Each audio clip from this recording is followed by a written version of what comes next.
Hey folks, welcome back to another video. I appreciate you joining me on another one. We're continuing our lever action series. We've got a new model out today. Last episode featured the Henry design, the 1860 Henry rifle.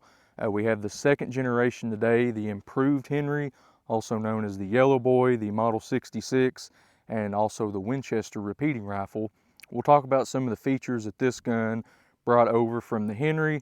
We'll talk about some of the improvements and of course some of the features that Uberti puts into their rifles that make them so nice and so true to the originals. We'll shoot it of course at the end, and we'll give our thoughts on the 4440 cartridge in this one. We'll talk about the action, some of the mechanics and its use in cowboy action shooting, and this should be a really good general overview of the Uberti 1866 rifle. So with that out of the way, we'll talk about some of the history first. Post-Civil War, Benjamin Tyler Henry still worked for the New Haven Repeating Arms Company. It was still under the leadership and management of Oliver Winchester, except the relationship between the two had become somewhat strained over the few years prior. Henry basically felt like he deserved more compensation for his design and for his patent work with the 1860 rifle. The only problem with that is he had pretty much relinquished all control and rights over his 1860 design to Winchester to use for the New Haven Arms Company. The disagreement ended up in court. In a nutshell, Winchester had the business means and the funding, plus the patent, so he was able to just create a new company. He rebranded, kind of regrouped the New Haven Arms into the Winchester Repeating Arms Company. So that is where Winchester traces its origin all the way back to, was that disagreement with Henry and his rebranding of the company into the Winchester Repeating Arms. So with that, Henry was kind of left high and dry in a way, but he had relinquished all control of the design over to Winchester in the very first part of the agreement. So Winchester had the 1860 design, he had the patent, but he didn't have Mr. Henry working in the factory anymore. So he hired a man named Nelson King to be the new superintendent of the factory. Nelson King went to work pretty quick on some design improvements over the Henry rifle.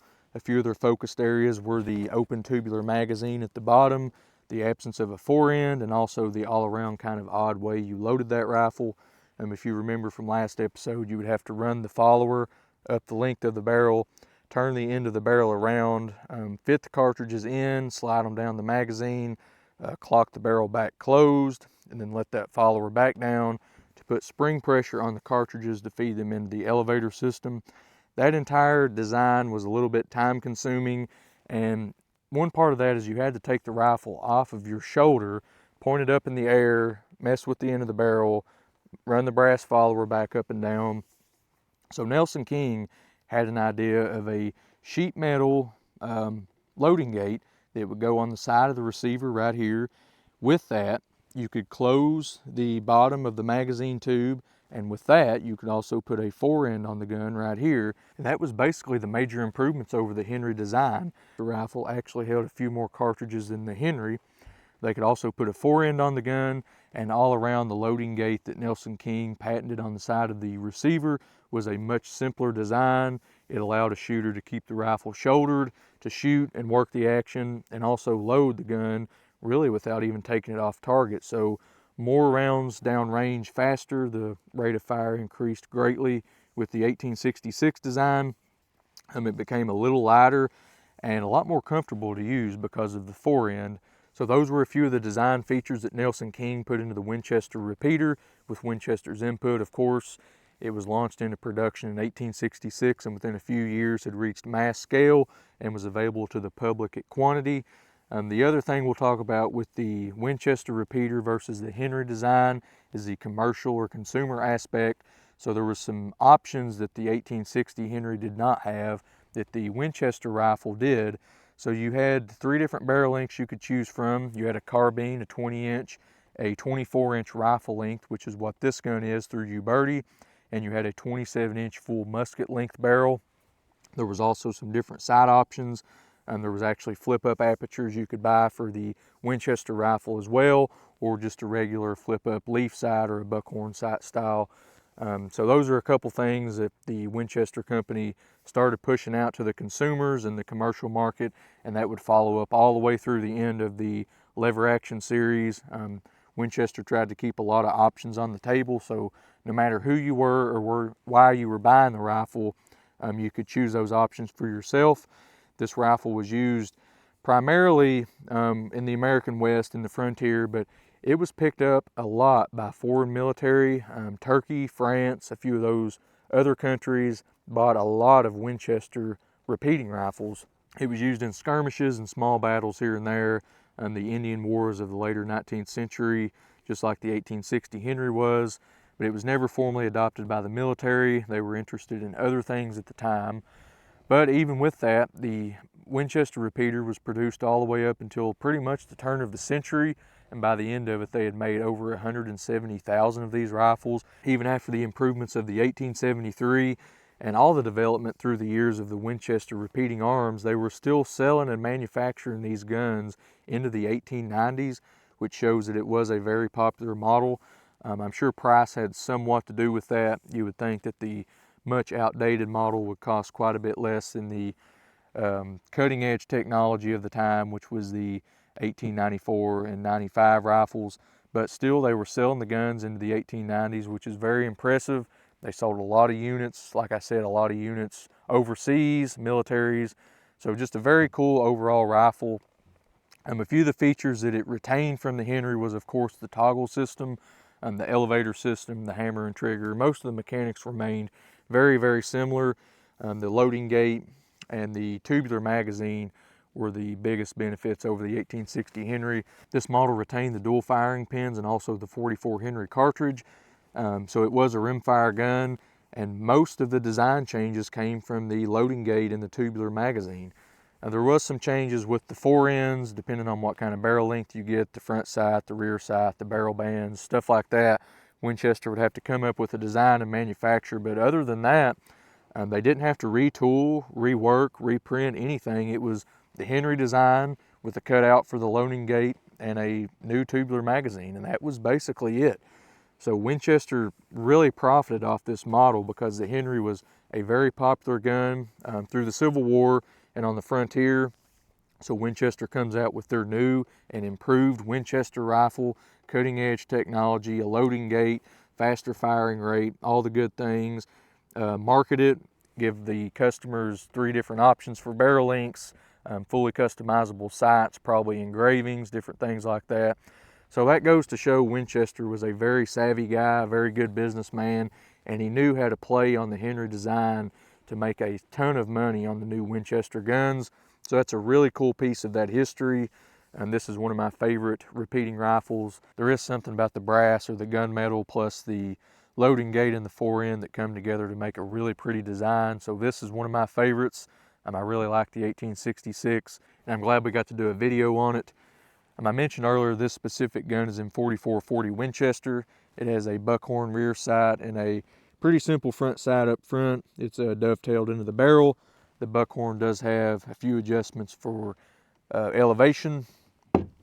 You can see up here on the front it's got a little band holding the magazine tube onto the bottom of the barrel. That's dovetailed into the bottom and then pinned. So that's how the tubular magazine is held against the barrel, and of course on the inside it runs through the fore end here into the receiver. The lever and the hammer on this model are color case hardened. The trigger is a dark blue color, so everything looks really nice there. Of course with Uberti you can bet on grade A wood. This is walnut, beautiful design. You can see some striping in there, especially in sunlight. Very, very beautiful gun. It has model 66 sporting rifle on the tang behind the hammer. The loading gate is a blue color. All the screws are blued. Everything just looks really nice on this gun. I appreciate you watching the history part of the video. Stay tuned. In just a second we're going to be out on the range and we're going to shoot the gun. We'll talk about how the 4440 feels in this one, and we'll get some good close-up shots of the action while it's working, and I'll talk about the mechanics and how it feels while the gun's operating. So I'll see you in just a second.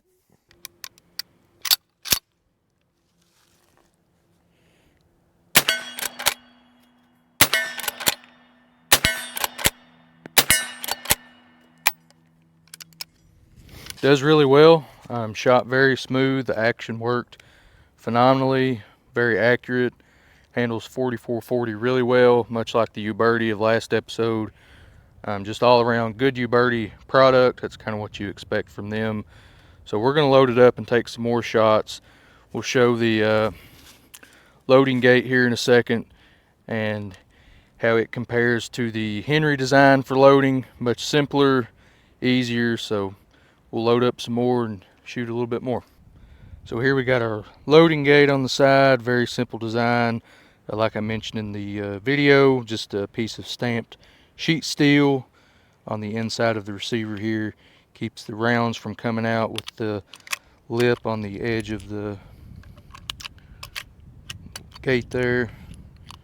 So just go straight in, straight into the magazine tube.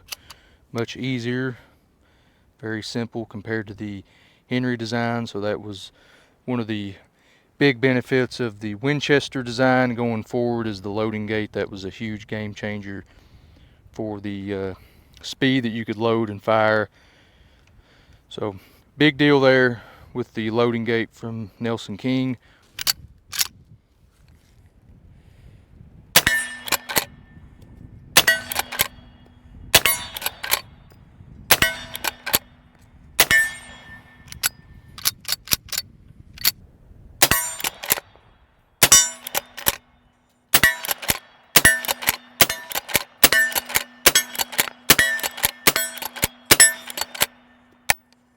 Very fun gun to shoot. Overall, just a good product from Uberti. I'm glad I was able to pick this one up so we could feature it in the Winchester series. Next week we'll focus on the 1873. We've got another Uberti reproduction to look at, so it should be a good video. It had a few changes of its own, and that model that I have is a competition model through Uberti, so I'll talk about some of the different things that they put into those guns. Winchester was produced for a long time. It was popular and still is popular today in cowboy action shooting and just target shooting in general. They're very fun guns, and there's no recoil, so they're pretty fun for everybody to shoot. You don't have to be a really good shooter to use these. The sights are usually really accurate. Just a good action. So overall, good product from Uberti. We really like the reproductions. So I appreciate you watching the video. Tune in next time and we'll have another lever action rifle to look at, and I will see you there. Tyler Henry is still working on the new head. Got him in the pen.